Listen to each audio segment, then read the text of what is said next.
Hey guys, it's kind of my review for this week of Big Brother 21, episodes 24 through 26, and this week was actually pretty good, I'm not gonna lie. I actually did like what was going on this week. Now again, this is for this season standards. Like, there was a lot of dumb stuff going on this week as usual, but this still, in terms of gameplay, in terms of eventfulness, there was a lot going on for sure, and I actually did like the way the events of this week panned out for sure, but we're just getting into right now, starting off with Sunday's episode. Which, Sunday's episode, there's not a ton to talk about, but I will say that I did pretty much like the way things turned out here. The competition itself, we see it every single year. It's the one where, like, they have to run across, they have to, like, walk across that, slip and slide thing, and, Jackson ends up winning this HOH, but not by first struggling to win it, because I guess, like, his suspenders got in the way. Literally ends up doing it without pants on, and he's able to win, and it honestly was a pretty good win for him, regardless how we all feel about Jackson. I think personal-wise, this week he does prove to be a very good strategist, and I actually did like what he did very early on. He is very adamant about, I'm going after Christie. I need Christie gone. This is the only week he thinks that he could possibly do it. He knows that if he didn't win HOH, Christie would be coming after him, and he plans on putting Sis, right next to her, and I really did like that he was, pretty focused on doing that. I think there was a good mindset. I think that this was absolutely the right person to take a shot at, because of the fact that Christie has been so gung-ho about Jackson, and he's been so gung-ho about her. It was a good idea to put up Christie, and I like where things end up going there, of course. Now, before that HOH comp goes down, though, Jessica did a little bit of damage control, basically to get some intel about this 6 that is formed, because obviously Nicole told her about it. She wants more information about what's going on, and Christie basically does everything she can to dodge this. She says that there was no 6 that was ever formed, keeps saying, I swear to it, it's on my sister's life, like, she is very adamant that this did not ever become a thing, and basically now she's gotten everyone to go after Jess now. It seems like Jess is now going to be a huge target. This really does not play a huge role into this week, though, so while it was cool to see Jessica try to stir the pot a bit, it didn't really do that much. Her name is not really discussed ever in terms of HOH, but if Christie or Tommy or any of them do become HOH, I could very much see a Jessica eviction for sure. I think this is definitely a huge reason to target Jess, and I could definitely see it happening, like in a double eviction or something for sure.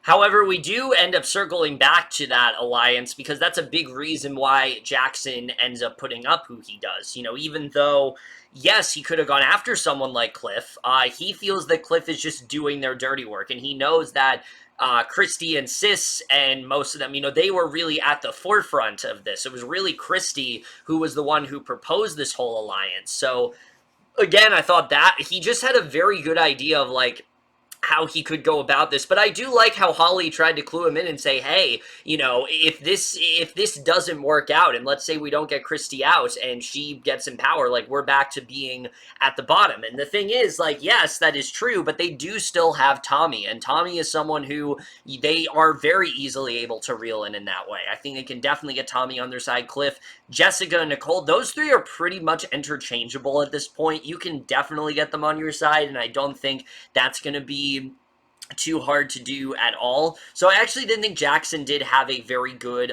plan here for the most part. His pitch I did think was quite strong for sure. So yeah, that's really everything that does go down on Sunday. The only other thing to talk about is this whole punishment with Sis. I like that we got to see a little bit more of what Sis has to go through. Again, that being said, I think they were way too soft on her. I mean, just her having to lay an egg and act like a chicken, waking up everyone in the middle of the night. It does give us another really great bird moment from Nicole. I guess this is going to be like her recurring gag of the season now, where she's just, like, increasingly terrified of birds. and then her having to make eggs. I mean, that's fine, I guess, especially since she didn't know, like, what a lot of them were. But again, I've seen way harsher punishments, and considering that Sis has done virtually nothing and has really not been in this show, like, she's been in the cast, but she has not really been in this show very much at all. This is probably the most prominent she's been, which is ironic considering where she ends up at the end of this week. Considering that, I mean, I was expecting something a lot more harsh, and this just wasn't ideal in terms of punishments. This is not at all what I'd like to see, but either way, Jackson does end up putting up Sis and Christie. That's really how we end things on Sunday nights. Now, getting into Wednesday, that's when things really get a lot more interesting, especially when it comes to Christie, because she is pretty sure that she is the target. She wants to do what she can to make sure that she is not the one that leaves. You know, she's trying to get Jackson back on her side, even though, again, she was very adamant about going after Jackson. She's now at a point where she's realizing she is to try to broker some kind of deal with him to secure her fate. And her pitch was not all that strong at first. I mean, we'll get more into what she does on Thursday, but at first her pitch was pretty weak because of the fact that Nick is on, you know, basically is on their side and things like that. She assumes that Nick is working with Holly and Jackson and things like that, and that Nick is the one that he should be going after. And she also feels that Nick somehow is able to talk himself out of it, but Nick was never really someone that Jackson brought up. It was someone more that Sis and Christie were bringing up, so I don't really know why Christie thought that Nick would be a good option here. It really just seemed like, who does Christie want gone? Just put up Nick. But obviously that wasn't going to end up happening. I don't really know why she thought this was going to work out in any way. And look, yes, Nick has been playing both sides of the house for a while. That's not anything new, but he was not working exclusively with Jackson and Holly. He especially did not have any sort of deal with Jackson. I don't know why Christie thought that this was a thing. It was a really dumb sort of pitch, and it just seemed like a last-ditch effort to you know, make sure that she isn't the one targeted, and it just didn't really work overall. But we do get to the veto, and Jackson ends up winning the veto as well. He is on a roll here. You know, he wins the HOH, and now he's the veto king.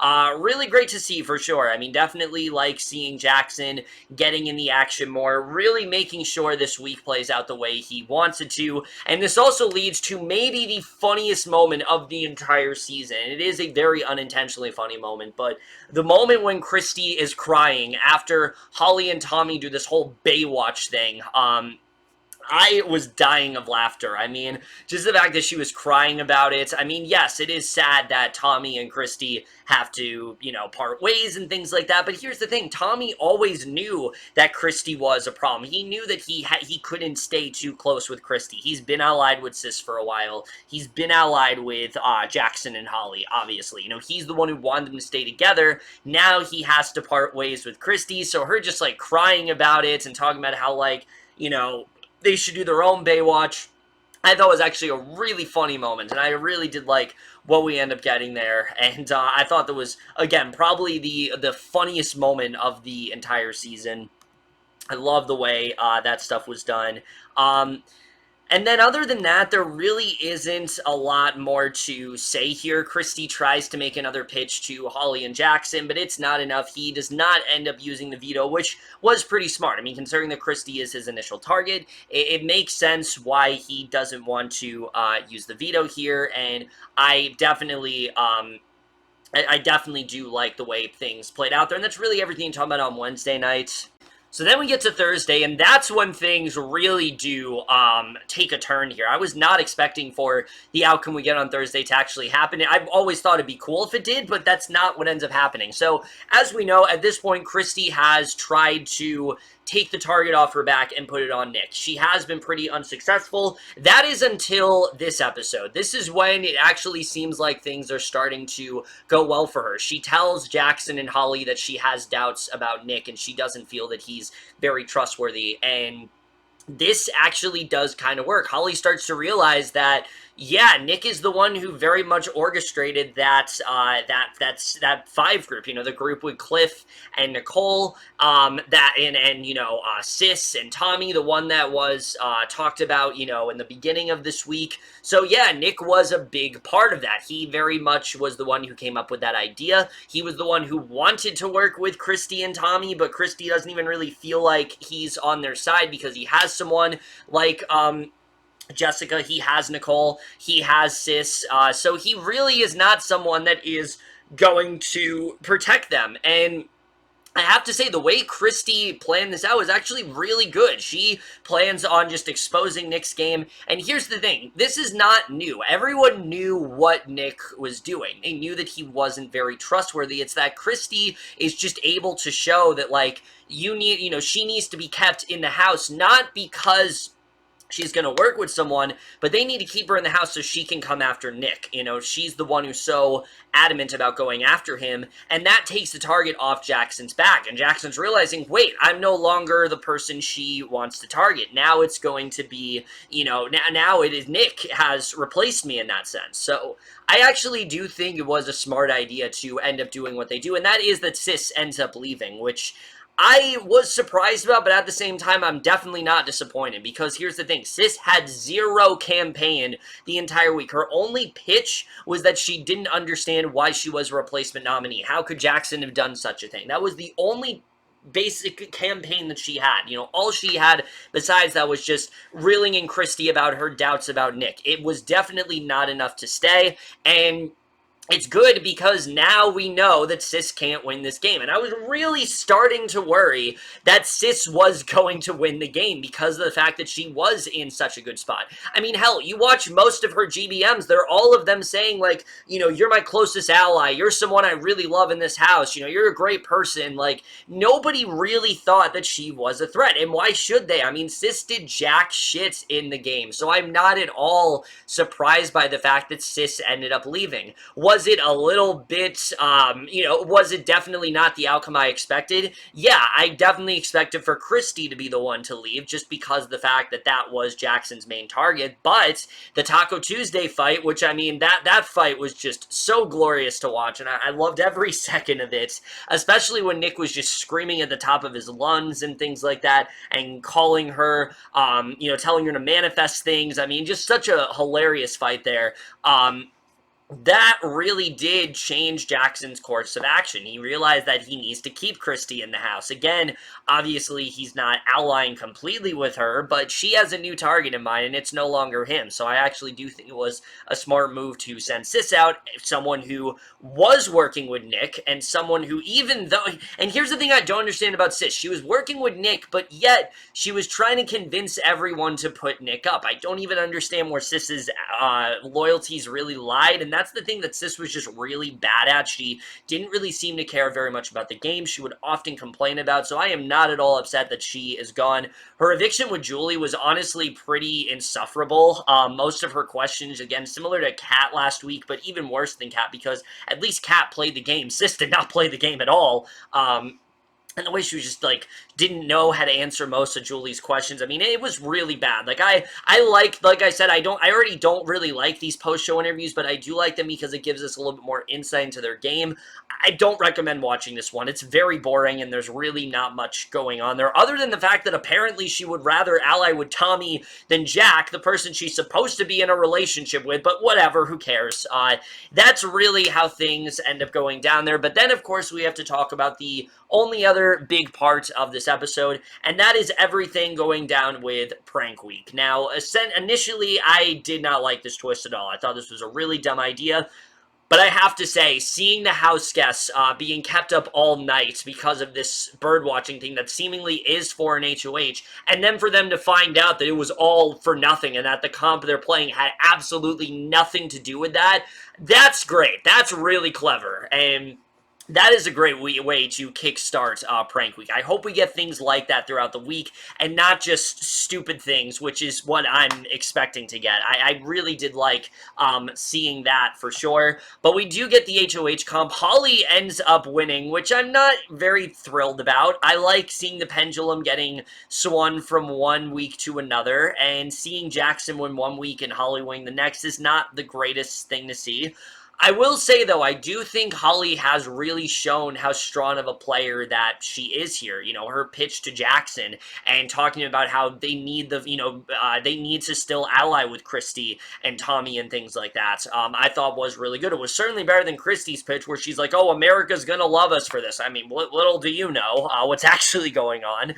But, I actually do think Holly could make a good move here. I'm pretty sure Nick is going to be her target. I'm fine with that because Nick is kind of a piece of shit. I would be perfectly fine if he ends up leaving, and I am looking forward to seeing how that plays out. Also, I will say, the fact that Holly actually was able to get the highest score possible, I've never seen that in Big Brother. Like, I'm sure it's happened before, but I can't recall the last time someone gets a perfect score. Like, most of the time they're pretty, like, if that happens, they're usually pretty close, but they don't actually get there. So to actually see Holly get a 50 was fantastic, I have to say. It was very strange and kind of surreal at first, but, like, actually seeing it play out, that was really cool. So, yeah, Holly is our HOH moving forward, and, yeah, so basically for the rest of the season, again, I still don't know the way things are going to play out at this point. There's a lot of things that I am very much in doubt about, but I do think that Jackson and Holly at this point have secured their fate a little bit longer. The fact that they now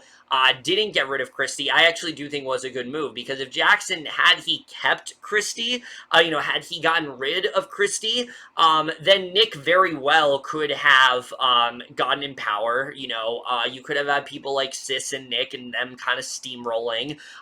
Nick could have done what he could to make everyone think that Christie was lying and things like that. Then people would have a reason to go back after Jackson. So, yeah, I mean, it's a good thing that he did keep Christie, because I do actually think that if those two can work something out, Christie might just end up at the end of this game. And I don't really like Christie personal-wise, but I do think that she did a really good job with getting the target off her back. She was the person that was meant to be sent out the door, and she's the first person this entire season that was the initial target that did not end up leaving in that way. So I think that's amazing, the way she was able to pull that off, and I do actually think she could go pretty far. I'm not saying Christie's like an amazing player, but the fact that she was able to do as much work as she could in the span of just a couple days is legitimately impressive, and I think is a good reason for her to win this entire thing. If we're really, like, evaluating her, like, gameplay-wise, she actually hasn't been that bad. It's just, I wish she could keep her emotions in check. I mean, it made for some really great memes and things like that, but gameplay-wise, she actually is doing some good work, and I am looking forward to seeing what she does moving forward. Same with Jackson goes. Jackson very much did show that he is a force to be reckoned with. That being said, I think he is very much going to be a huge target. Obviously, since Holly won HOH, that's not the case. But with this prank week thing in play, because there is another part of the prank week that I don't really like, and that is that we can anonymously choose one person to be the prankster of the week, and they get to affect the HOH. I don't like this at all. I feel like it's way too late in the game for something like this to occur, and I don't really know why this needs to be a thing. I also don't know how much can be done exactly. Like, I don't like vague twists like this, where we don't have a very good understanding of what it all means, and considering the way the other twists have gone this season, I'm not expecting very much here, and I don't really like that at all. But considering that is a thing, there is a possibility that Jackson could end up going up, and that Jackson could very well end up being evicted on his girlfriend's HOH. It'd be very surprising, but I do still think Jackson is going to get himself sent out, because he has shown his cards. He has shown that he isn't afraid to make a big move, and I think that's something a lot of the house guests are going to fear. So, like, say, next week, if, like, Tommy, or, well, not Tommy, but, like, let's say, someone like Jessica wins, or Cliff wins, I think Jackson is absolutely someone they're going to go after. I can definitely see that happening, and I would not be surprised if Jackson does find himself walking out the door. But either way, guys, I guess we'll just have to see the way the rest of the season plays out. That's really it for this video. Hope you guys enjoyed it. Let me know what you guys saw this week overall. Left your thoughts on it. We'll see you guys in my next video, and we'll see you guys for that. Okay, bye. That being said, it doesn't change the fact that as a pitch, it was pretty weak. I mean, yeah, it did work, but that's mainly because a lot of these guys just aren't the greatest players, and they felt that that's, like, the best option, which in reality, I mean, if you're trying to stay, it should be less of, I'm going to go after this person, and more of, we're going to work together to go after this person, when that wasn't really her pitch. Her pitch was more of, you know, I'm going to stay so I can go after this person. And, you know, I think that it could have definitely been a little bit better there. I'm not at all calling her like a genius of Big Brother. I'm just saying that it was impressive considering how gung-ho Jackson was about getting her evicted. The fact that she actually did stay, I do think is pretty good and could honestly increase her lifespan pretty huge in this game, pretty hugely in this game. I do actually think she has a legitimate shot at winning now just because of this move. Same with Jackson goes. Jackson very much did show that he is a force to be reckoned with. That being said, I think he is very much going to be a huge target. Now, obviously, since Holly won HOH, that's not the case. But with this prank week thing in play, because there is another part of the prank week that I don't really like, and that is that we can anonymously choose one person to be the prankster of the week, and they get to affect the HOH.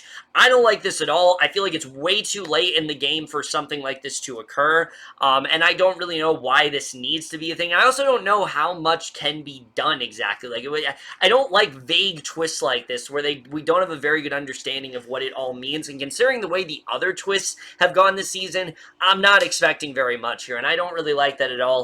But considering that that is a thing, there is a possibility that Jackson could end up going up, and that Jackson could very well end up being evicted on his girlfriend's HOH. It'd be very surprising, but I do still think Jackson is going to get himself sent out because he has shown his cards. He has shown that he isn't afraid to make a big move, and I think that's something a lot of the house guests are going to fear. So, like, say, next week, if, like, Tommy, or, well, not Tommy, but, like, let's say, someone like Jessica wins, or Cliff wins, I think Jackson is absolutely someone they're going to go after. I can definitely see that happening, and I would not be surprised if Jackson does find himself walking out the door. But either way, guys, I guess we'll just have to see the way the rest of the season plays out. That's really it for this video. Hope you guys enjoyed it. Let me know what you guys saw this week overall. Left your thoughts on it. We'll see you guys in my next video, and we'll see you guys for that. Okay, bye.